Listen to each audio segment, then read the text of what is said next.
अस्सलाम वालेकुम फ्रेंड्स, मैं हूं आपका इंग्लिश टीचर मोहम्मद वकास और आप मुझे सुन रहे हैं इल्म रेहरी इंग्लिश लर्निंग यूट्यूब चैनल पर। दोस्तों, अगर आप भी बगैर तालीमी कैद के फरफर इंग्लिश बोलचाल करना चाहते हैं तो ये कोर्स खासकर आपके लिए है।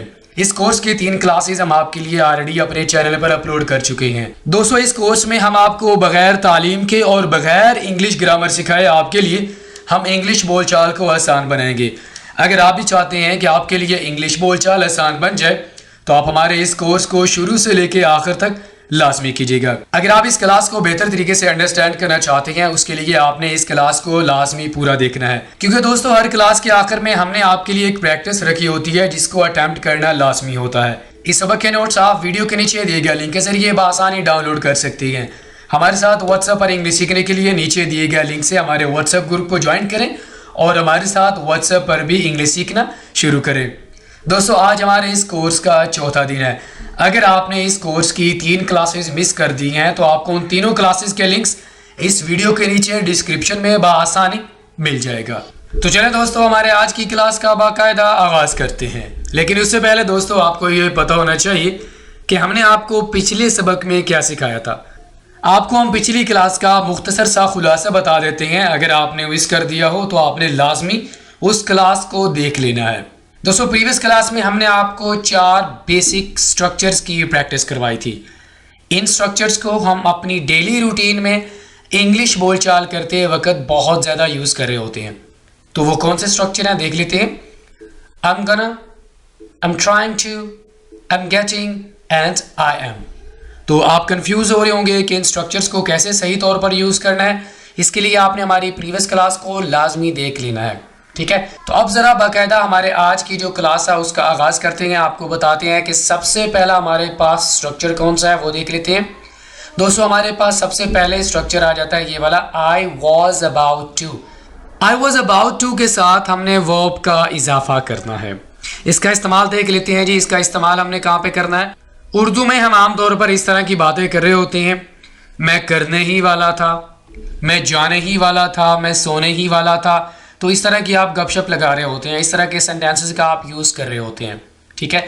तो इस खास सिचुएशन को डिस्क्राइब करने के लिए हमारे पास एक स्ट्रक्चर है, ये आपके सामने है, आई वॉज अबाउट टू। इसका इस्तेमाल देख लेते हैं। जब आपने ये बताना हो कि आप किसी काम को करने लगे हैं लेकिन नहीं कर सके, तब आप ये वाला स्ट्रक्चर यूज़ करेंगे। दोस्तों, इस तरह की सिचुएशन हमें अक्सर फेस करना पड़ती है। हम किसी काम को करना शुरू करते हैं लेकिन हम उसे कंप्लीट नहीं कर पाते। तो जब आपने किसी काम को शुरू किया, आप उसको कंप्लीट नहीं कर सके, चाहे पास्ट में हो या प्रेजेंट में हो, तो इस सिचुएशन में आप इस पर्टिकुलर स्ट्रक्चर का यूज़ करेंगे। एग्जाम्पल देख लेते हैं, मज़ीद आपको ये क्लियर हो जाएगा। मैं सोने ही वाला था, I was about to sleep. I was about to, आपको मैंने बताया था साथ में आपने वर्ब लगाना, ये आपके पास वर्ब आ गया।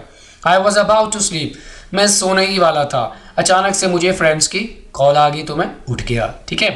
वो मुझे कॉल करने वाली थी, she was about to call me. वो मुझे कॉल करने वाली थी लेकिन वो मुझे कॉल नहीं कर सकी। समझ आ रहा है। वो आपको मैसेज करने वाला था, he was about to text you. He was about to send you a message. वो आपको मैसेज करने वाला था।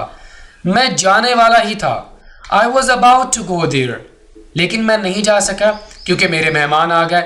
तो आई वॉज अबाउट टू का इस्तेमाल आप कहाँ पे करते हैं, जब आप किसी काम को करने लगे आप उसको नहीं कर सके। प्रेजेंट टाइम में भी आप इसका यूज़ कर सकते हैं। ज़रूरी नहीं है कि आपने सिर्फ इसको पास्ट में यूज़ करना है, लेकिन प्रेजेंट टाइम में इसका इस्तेमाल थोड़ा सा डिफरेंट हो जाएगा।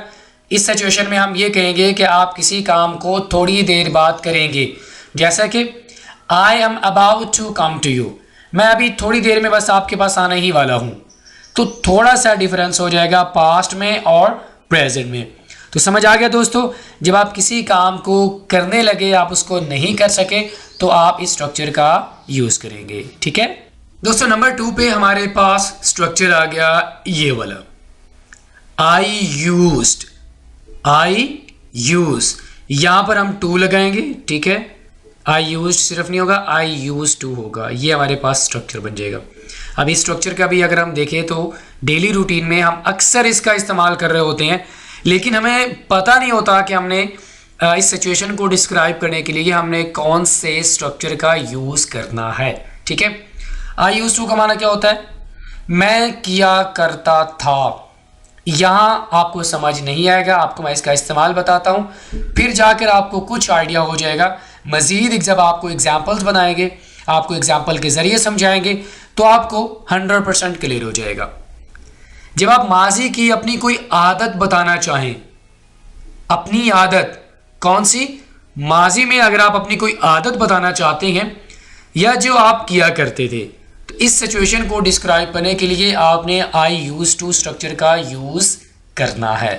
दोस्तों, हम आम तौर पर इस तरह की आदत या जो काम हम किया करते थे, हम अपने दोस्तों के साथ, फैमिली मेम्बर्स के साथ शेयर कर रहे होते हैं। आप ये कहते हैं कि यार मैं वो काम किया करता था लेकिन अब मैं नहीं करता, तो आगे से आपका दोस्त कहता है हाँ यार मैं भी ये किया करता था लेकिन अब मैं नहीं करता। तो इस तरह की जो सिचुएशंस होती हैं, इस तरह की जो सेंटेंसेस होते हैं, उनको अगर हम इंग्लिश में बताना चाहते हैं, इंग्लिश में डिस्क्राइब करना चाहते हैं, तो हम आई यूज टू ये वाला स्ट्रक्चर हम यूज़ करते हैं। क्लियर हो गया? एग्जाम्पल देख लेते हैं, मज़ीद आपको समझ आ जाएगा। मैं पढ़ा करता था, आई use to study.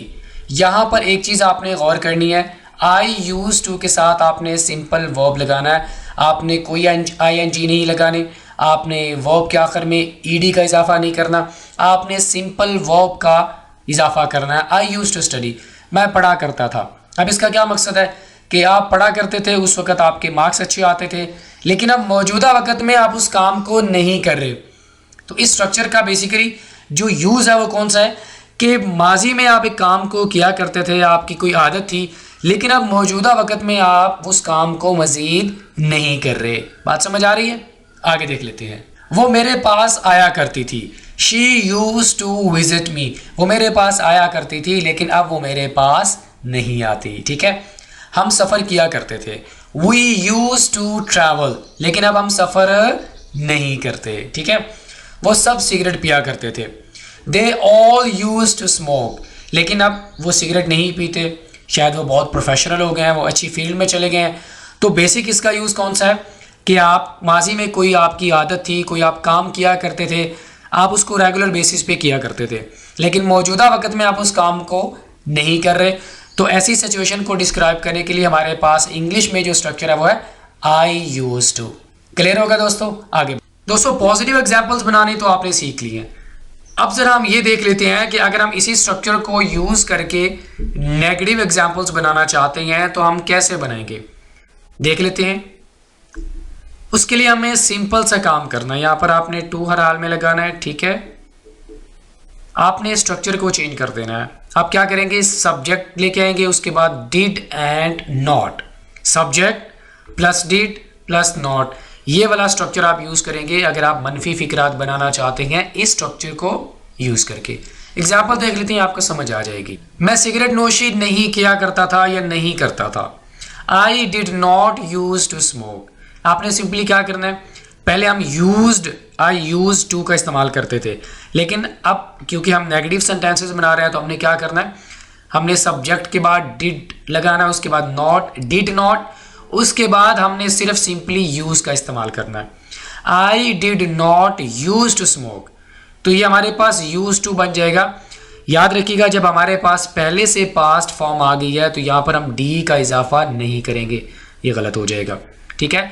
I did not use to smoke, used नहीं होगा। वो पढ़ाई नहीं किया करती थी, she did not use to, did not use to study. हम गाने नहीं गाया करते थे, we did not use to sing, did not use to sing. तुम खेला नहीं करते थे, you did not use to play. तो दोस्तों बिल्कुल सिंपल सा स्ट्रक्चर है, आपने इस स्ट्रक्चर को यूज़ करके आपने नेगेटिव सेंटेंसेस बनाने हैं, और मुझे उम्मीद है कि आप सीख गए होंगे कि आप किस तरह नेगेटिव सेंटेंसेस बना सकते हैं इस स्ट्रक्चर को यूज़ करके। अब ज़रा हम ये सीख लेते हैं कि इसी पर्टिकुलर स्ट्रक्चर को यूज़ करके हम सवालिया फ़िक्रात कैसे बना सकते हैं। सवालिया फ़िक्रात बनाने के लिए मैं अपनी वीडियोज़ में काफ़ी दफ़ा एक चीज़ आपको बता चुका हूँ। फार्मूला क्या होता है कि आपने उस पर्टिकुलर हेल्पिंग वर्ब को शुरू में लेके आ जाना है, तो आपके पास ये सवालिया फ़िक्रा बन जाएगा। तो यहाँ पर हमारे पास डिड है, डिड को हम क्या करेंगे, हम शुरू में लेके आएंगे, उसके बाद सब्जेक्ट और उसके बाद हम वर्ब का इजाफा करेंगे। एग्जाम्पल देख लेते हैं।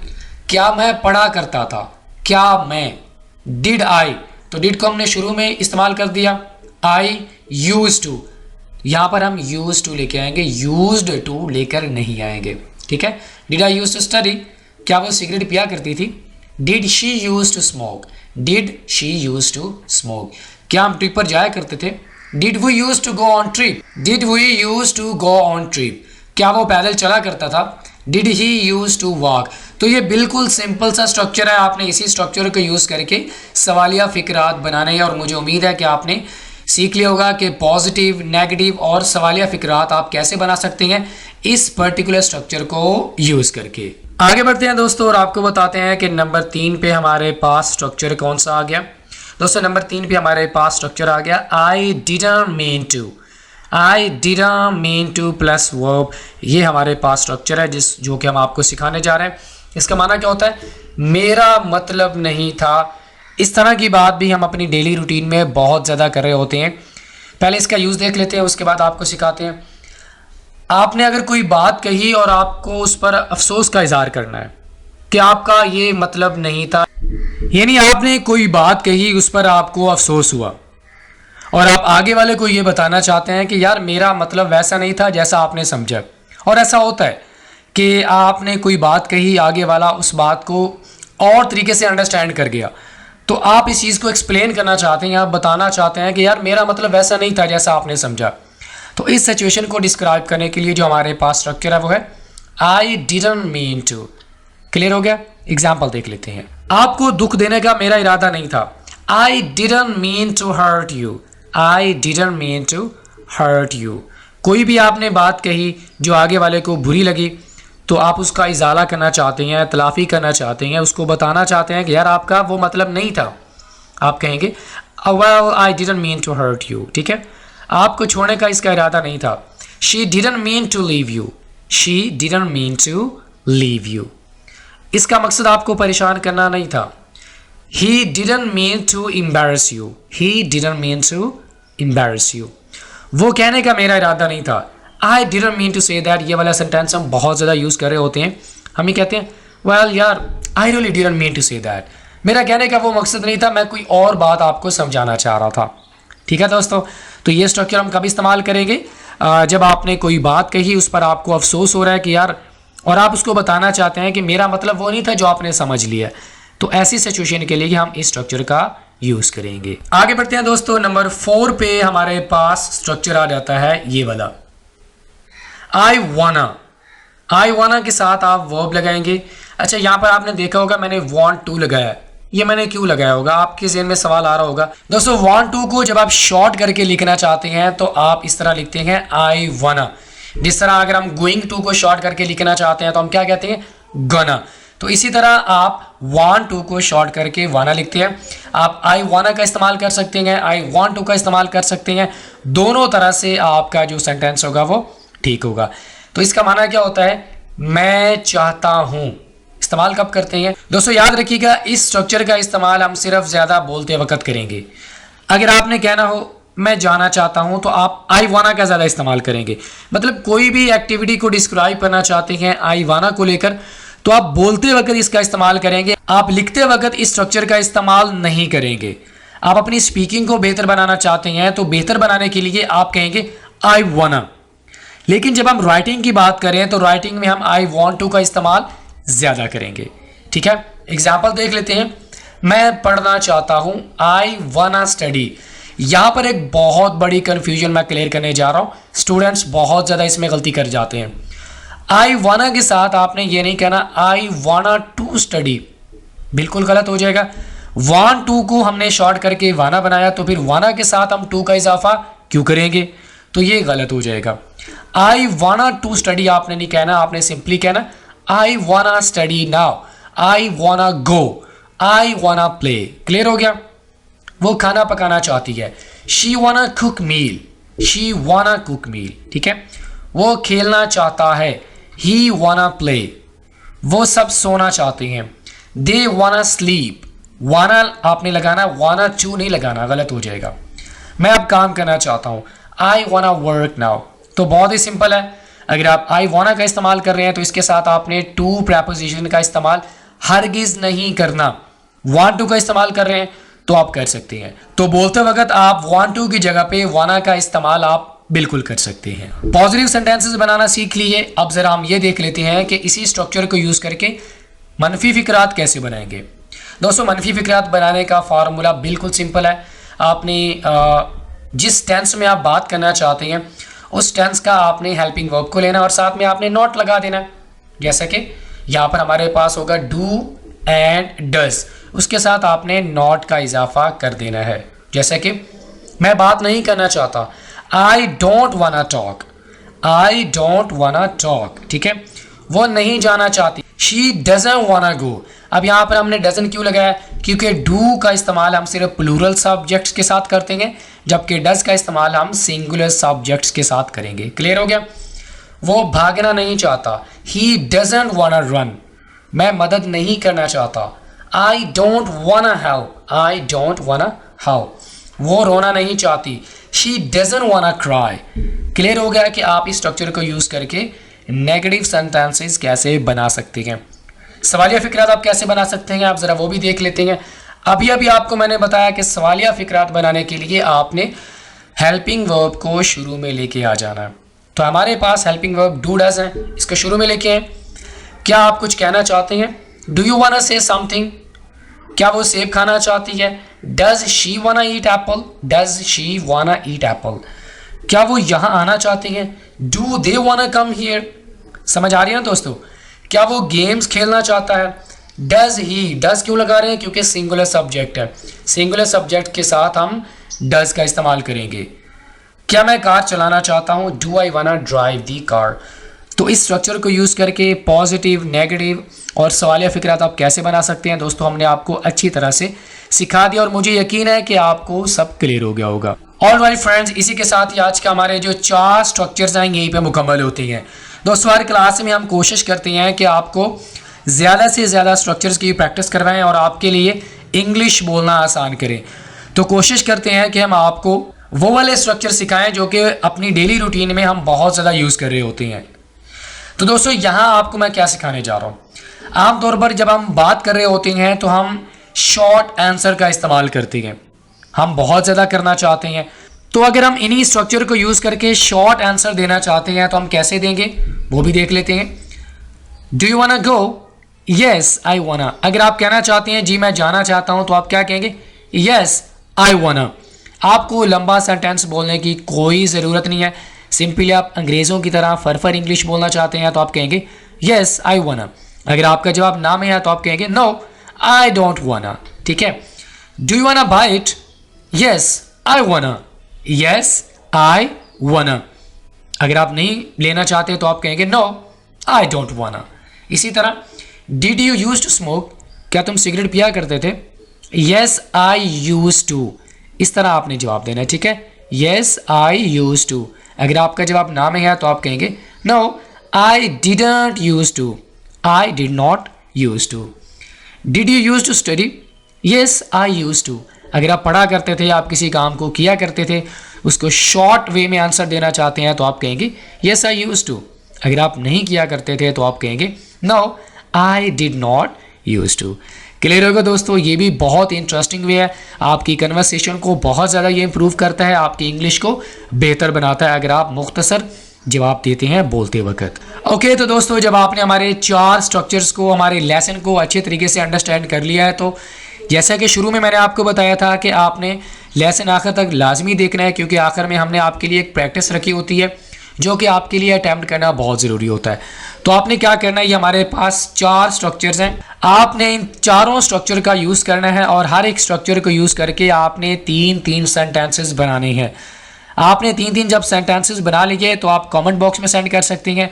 अगर आप चाहते हैं कि हम अच्छे तरीके से आपकी प्रैक्टिस को चेक करें, आप नीचे दिए गए लिंक से हमारे व्हाट्सएप ग्रुप को ज्वाइन करें और व्हाट्सएप पर हमें अपनी प्रैक्टिस सेंड करें। हम आपकी प्रैक्टिस को चेक करेंगे और आपको फीडबैक भी वापस लाजमी देंगे। ऑलराइट फ्रेंड्स, इसी के साथ ही आज का हमारा सबक यहीं पे मुकम्मल होता है। दोस्तों अगर आपको हमारा लेसन अच्छा लगा हो तो लाइक करें, अपना फीडबैक आपने लाजमी देना है। अगर आपने हमारे चैनल को सब्सक्राइब नहीं किया तो हमारे चैनल को लाजमी सब्सक्राइब करें। फ्रेंड्स आपसे मुलाकात होती है नेक्स्ट लेसन के साथ। टिल देन अल्लाह हाफिज़।